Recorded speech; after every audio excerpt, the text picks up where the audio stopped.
1 cube plus 2 cube plus 3 cube plus up to n cube পর্যন্ত এই ধারাটির যোগফল নির্ণয়ের জন্য আমরা একটা ফরট্রান প্রোগ্রাম লিখব ইনশাআল্লাহ। সুবহানাকা লা ইলমা লানা ইল্লা মা আল্লামতানা ইন্নাকা আনতাল আলিমুল হাকিম।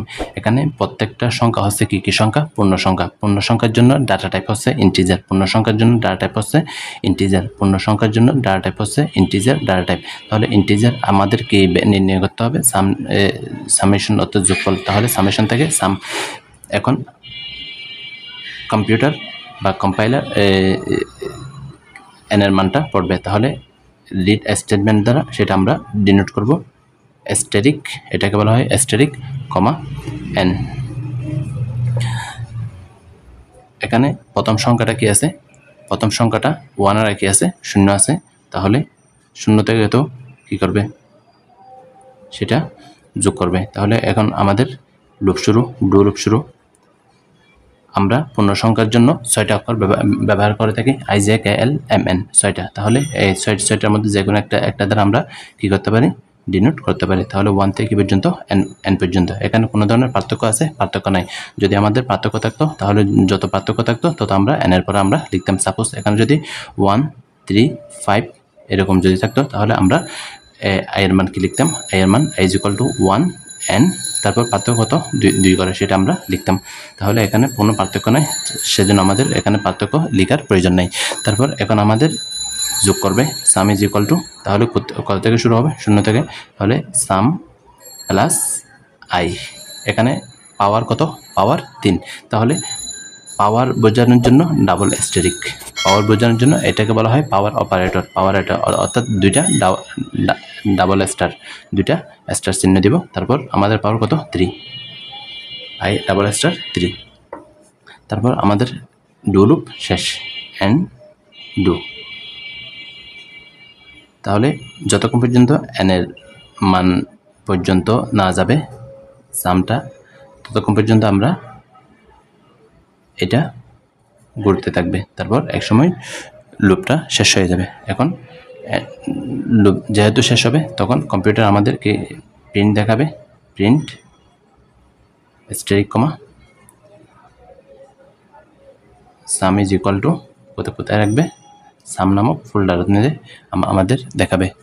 তারপর স্টপ হ্যান্ড। তাহলে এখন আমরা কম্পিউটারে দেখব। যারা অর্ডিনারি ডিফারেনশিয়াল ইকুয়েশন অনলাইনে পড়তেছেন বা অফলাইনে পড়ার জন্য নির্দিষ্ট সময় আপনাদের হাতে নেয়, তারা অনলাইনে পড়তে পারবেন।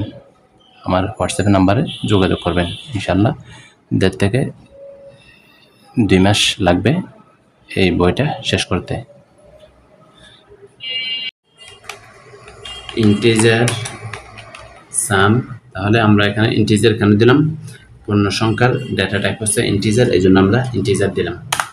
তাহলে পূর্ণ সংখ্যার যোগফল, এই জন্য সামেশন থেকে সাম। তাহলে আমরা কম্পাইলার এখন n এর মান পড়বে, সেই জন্য n এর মান পড়ার জন্য আমরা কি দিলাম? Read statement static comma n do loop.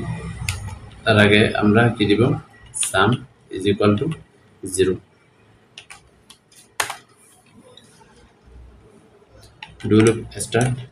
আমরা পূর্ণ সংখ্যা প্রকাশ করার জন্য আমরা 6টা অক্ষর দ্বারা প্রকাশ করে থাকি, IJKLMN। i এর মান 1 থেকে n পর্যন্ত। সাম = সাম প্লাস আই। কিন্তু এখানে পাওয়ার কত? পাওয়ার হচ্ছে 3। তাহলে পাওয়ার বোঝাতে পাওয়ার অপারেটর ডাবল স্টার এরকম 2টা দিব, 3 এন্টার। এটা ততক্ষণ পর্যন্ত চলবে যতক্ষণ পর্যন্ত আমরা আমাদের n এর নির্দিষ্ট মান পর্যন্ত দিয়ে থাকব। n এর নির্দিষ্ট মান পর্যন্ত না পৌঁছবে তখন এটা ততক্ষণ পর্যন্ত এটা যোগ করতে থাকবে। তাহলে একসময় এটা n এর মান পৌঁছানোর পর প্রোগ্রাম শেষ হয়ে যাবে, লুপ শেষ হয়ে যাবে। তাহলে এন্ডু। এখন আমাদের কম্পিউটার আমাকে মানটা দেখাবে। প্রিন্ট স্ট্যাটিক কমা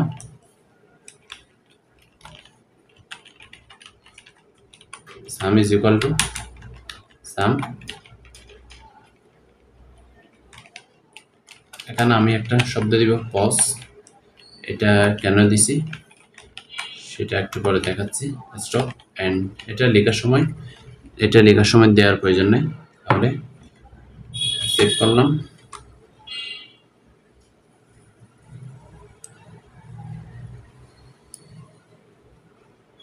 যদি এখানে n এর মান সাপোজ 5 দিই তাহলে আমাদের মানটা দেখায়।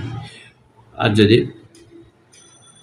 পজটা না দিই তখন এখানে আমাকে সাম ইজ ইকুয়াল টু এটা নাও দেখাতে পারে, অনেক সময় এটা রিলোড মারে আর কি, অর্থাৎ এটা না দেখায়।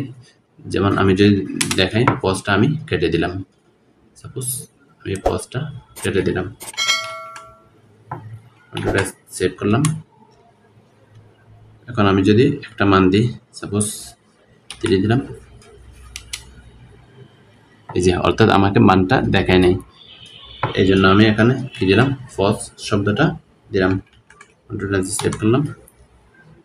এখন আমি যদি আরেকটা মান বসাই, আমি এখানে 10 দিই, তাহলে আমার এই মানটা দেখাচ্ছে। তাহলে এই পর্যন্ত কোনো কিছু যদি আপনাদের না বুঝে থাকেন তাহলে কমেন্ট করার বিষয়ে জানাবেন, ইনশাআল্লাহ বুঝিয়ে দিতে চেষ্টা করব। সুবহানাকাল্লাহুম্মা ওয়া বিহামদিকা আশহাদু আল্লা ইলাহা ইল্লা আনতা আস্তাগফিরুকা ওয়া আতুবু ইলাইক। আমার ফেসবুক পেজটা আপনারা ফেসবুক পেজ ফলো করে রাখবেন এবং চ্যানেলটি নতুন হয়ে থাকলে চ্যানেলটি সাবস্ক্রাইব করে রাখবেন। ধন্যবাদ।